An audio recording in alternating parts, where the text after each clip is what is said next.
মানে কিভাবে ভালো থাকা যায়, এখানে যারা আর কি ট্রিটমেন্ট প্রসিডিওর করছে, যারা ট্রিটমেন্ট দিচ্ছেন আর কি, তাদের সাথে যখন কথা বলি, আমি আমার নিজের জীবনের একটা মূল্য আছে, একটা গুরুত্ব আছে না, এই গুরুত্বটা খুঁজে পাই। তো কিভাবে নেশাটা ছেড়েও বাঁচা যায়, কিভাবে নেশাটা ছেড়েও জীবনটাকে লিড করা যায়, কিভাবে লাইফটাকে কাটানো যায়, এখানে যারা আর কি ট্রিটমেন্ট দিচ্ছেন আমাদের, তাদের থেকে ভালোভাবে বোঝা যায়। তো নিজের পরিবর্তনটা প্রথম দিন আসার পর থেকে আজকের দিনে যে এই সময়টা আমার হয়েছে, আজকের দিন পর্যন্ত নিজের পরিবর্তনটা যতটা বুঝতে পারি, মনে হয় চলো ঠিক আছে, একটা বাঁচার একটা রাস্তা পাওয়া গেছে, যেখান থেকে হ্যাঁ নেশাটা ছাড়াও বাঁচা যায় আর সুন্দরভাবে বাঁচা যায়, সেটা আজকের দিনে বুঝতে পারি। নমস্কার, ওটু নিউজ বাংলায় আপনাদের সকলকে স্বাগত। আমি অনির্বাণ চ্যাটার্জি আবার চলে এসেছি একটা বিশেষ গুরুত্বপূর্ণ জায়গায়। আমি এখন দাঁড়িয়ে আছি রামপুরহাট পুনরাবির্ভাব পুনর্বাসন ও নেশামুক্তি কেন্দ্রতে। আপনারা সকলেই জানেন, বর্তমান দিনে আমাদের যুব সমাজ তথা সমাজের অনেকাংশই নেশাতে জড়িয়ে পড়ছেন এবং বিভিন্ন নেশাজাত দ্রব্যতে তারা আকৃষ্ট হয়ে পড়ছেন। ফলস্বরূপ বিভিন্ন পরিবার তথা সমগ্র সমাজ কিন্তু একটা বিশাল ক্ষতিকারক দিকে ধাবিত হচ্ছে এই নেশার ফলে। তাই রামপুরহাটে অত্যাধুনিক বিভিন্ন ব্যবস্থা নিয়ে রামপুরহাট পুনর্বিভাগ ও পুনর্বাসন নেশামুক্তি কেন্দ্র নিয়ে এসেছে তাদেরকে নতুন জীবনদান করবার জন্য। আমরা বর্তমানে সেই রামপুরহাট পুনর্বিভাগ পুনর্বাসন ও নেশামুক্তি কেন্দ্রের যিনি কর্ণধার এবং যিনি দায়িত্বে আছেন তাদের সাথে আমরা বিস্তারিত আলোচনা করব কিরকম কি পরিকাঠামো এবং কিভাবে তারা এই সমাজ কল্যাণমূলক কাজের সাথে যুক্ত আছেন। নমস্কার, ওটু নিউজ বাংলায় আপনাকে স্বাগত। আচ্ছা, আমরা এখানে যে আপনাদের যে রামপুরহাট পুনর্বাসন এবং নেশামুক্তি যে কেন্দ্র এখানে এসেছি, তো আপনাদের এখানে যে পরিকাঠামো সেই সম্পর্কে যদি আপনারা একটু কিছু বলেন। নমস্কার, আমি জিৎ চক্রবর্তী। আমাদের এই রিহ্যাব সেন্টারে আমরা যারা নেশাগ্রস্ত মানুষ তাদেরকে বাড়ি থেকে ফোন করলে আমরা তাদেরকে ওখান থেকে পুনরুদ্ধার করে নিয়ে আসি এবং এখানে একটা টাইম ধরে রাখার পর তাকে তার সুচিকিৎসা করানো হয়।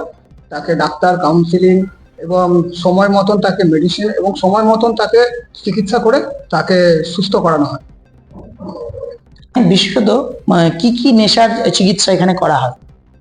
এখানে বিশেষত নেশা বলতে গেলে যে কোনো ধরনেরই অ্যাডিকশন, যেমন বলতে গেলে ধরুন কেউ যদি কোনো ফোনের অ্যাডিকশন থাকে সেটাও চেঞ্জ করানো হয়, কাউরির যদি নেশা সংক্রান্ত অ্যাডিকশন থাকে সেটাও হয়।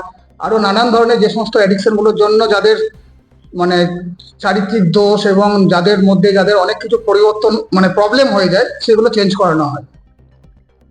এখানে যে আপনারা ট্রিটমেন্টটা দেন সেটা একদম মেডিকেল প্রসেসে বা ডাক্তারদের দিয়ে তো? হ্যাঁ, মেডিকেল প্রসেসও হয়, ডাক্তার, কাউন্সিলিং সমস্ত মাধ্যমে হয়, কিন্তু কিছুটা সময় ধরে ট্রিটমেন্টটা হয়। তাহলে এখানে সম্পূর্ণ মেডিকেল ওয়েতে ডাক্তারের সাহায্য নিয়ে ওনাদের পরামর্শ অনুযায়ী এখানে আপনারা ট্রিটমেন্ট করেন। আচ্ছা, এখানে যে সমস্ত ছেলে মেয়েরা বা যারাই বা এখানে আছেন তারা কি সমস্ত কি লোকাল কি বিভিন্ন জায়গা থেকে এখানে আছে?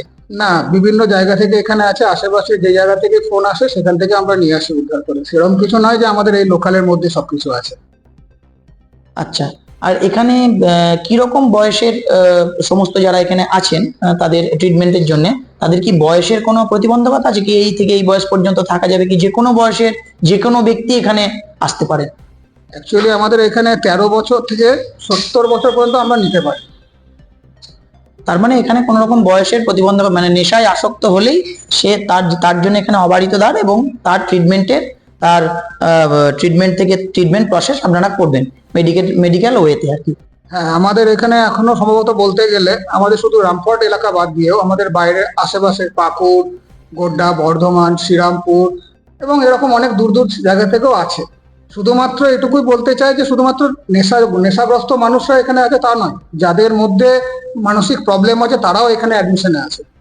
এক কথায় সাইকিয়াট্রিক পেশেন্ট যাদের মানসিক রোগ আছে তারাও এখানে এসে তাদের ট্রিটমেন্টটা করিয়ে যেতে পারেন এবং এখানে বিভিন্ন দিক থেকে সুদূর শ্রীরামপুর, কলকাতা বা বাইরের, এখানে শুধু যে রামপুরহাট সারাউন্ডিং যে এরিয়া তা বাদ দিয়েও আপনাদের এখানে যে কোনো লোক, যে কোনো বয়সী লোক এখানে এসে আপনাদের এখানে চিকিৎসা করাতে পারেন।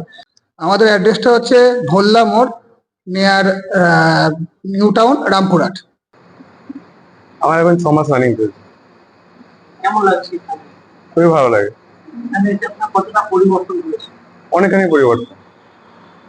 আগে কি কি সমস্যা?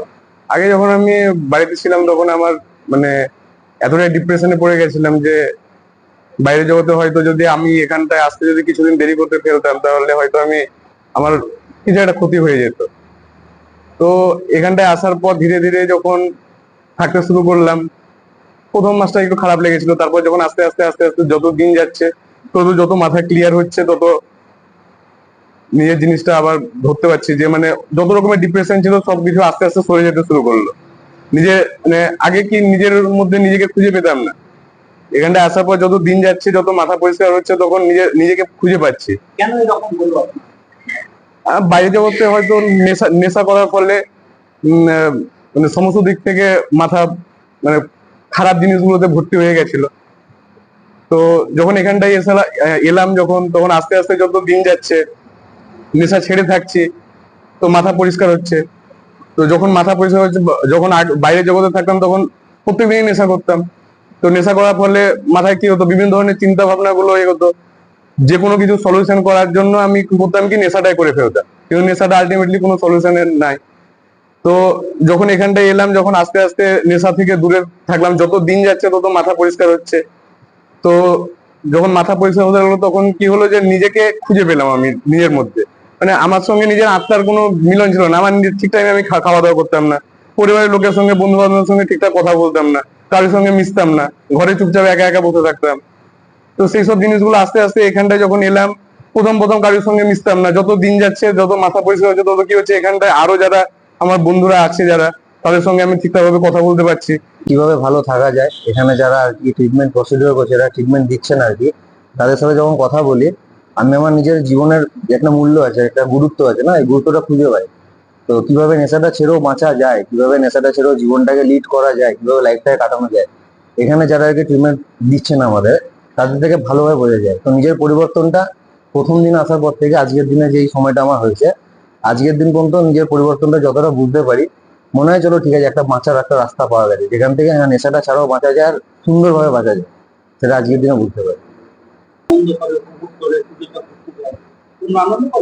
অবশ্যই আনন্দ করি, কারণ হচ্ছে এটা আমার প্রথম রিহ্যাব নয় যেখানে আমি আছি। এর আগে অনেক রিহ্যাব আমি গেছি। তো এটা হচ্ছে এমন একটা রিহ্যাব যেখান থেকে দুর্গাপুজোর ফেস্টিভ্যালটা আমাদের বলা হয় বাঙালির সব থেকে সর্বশ্রেষ্ঠ উৎসব। সেখান থেকে এখানে কিন্তু আমরা শুধুমাত্র বাঙালিরাই আছি এরকমটা নয়, এখানে বিভিন্ন ধর্মের মানুষ আছে, যেখান থেকে বুঝতে পারা যায় না যে আমরা একে অপরের সাথে ধর্ম ভেদাভেদ, এই জিনিসটা এখানে বোঝা যায় না। যেটা এই সেন্টারের মধ্যে একটা জিনিস সব থেকে ভালো লাগে, মানে কেয়ার টেকিং বা গাইডের জিনিসটা খুবই ভালো। ঠিক আছে, মানে যেটা একটা পরিবার কি করে, একটা যখন মানুষ ছোট থেকে বড় হতে শেখে, যখন আঙুল ধরতে শেখে, সেখান থেকে আমরাও আমাদের জীবনটা এরকম, আমরা নেশা করে এমন জায়গায় নিয়ে চলে গেছিলাম যেখান থেকে আজকের দিনে বাবা মা যেরকম গাইড করে, সেখান থেকে আজকের দিনে দাদারা বা অথরিটিরা সেরকম ভাবে গাইড করতে শেখায়। তো আজকের দিনের পরবর্তীকালে দুর্গা পুজোটা কি হবে না হবে জানি না, কিন্তু আজকের দিন থেকে ওর একটা আওয়াজ যেটা বাইরে থাকলে পাওয়া যায়, সেই আওয়াজটা আজকের দিনে আমরা এখানে পেয়ে যাই। আচ্ছা, 4 মাস। তার পরিবর্তন তো অনেক হয়েছে, আগে আমি চালানো করে আমার সাইডে গন্ডগোল ছিল, সেবার ঠিক হয়েছে। বাড়ির লোকই পাঠিয়েছে, বাড়ির লোক তো আমাকে নিজে ঠিক করার জন্য পাঠিয়েছে। কেমন পরিষেবা? এখানে পরিষেবা সুন্দর পরিষেবা। ছেলেকে এখানে দেওয়ার পর কতটা পরিবর্তন হয়েছে?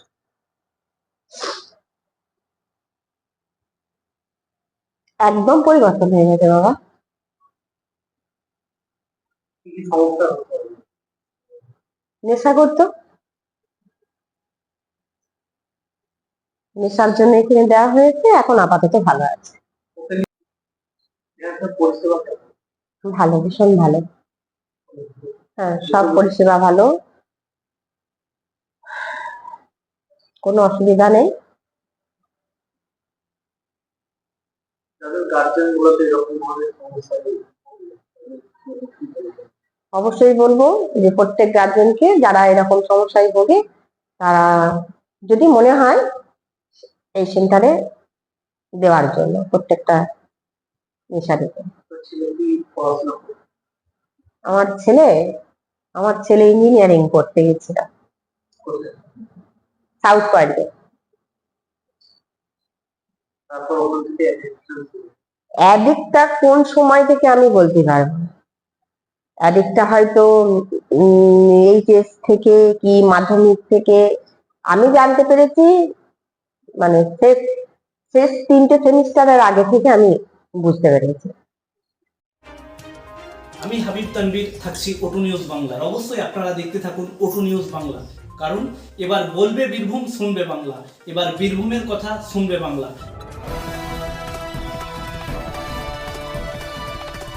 আপনারা দেখছেন ওটু নিউজ বাংলা। এবার বলবে বীরভূম, শুনবে বাংলা।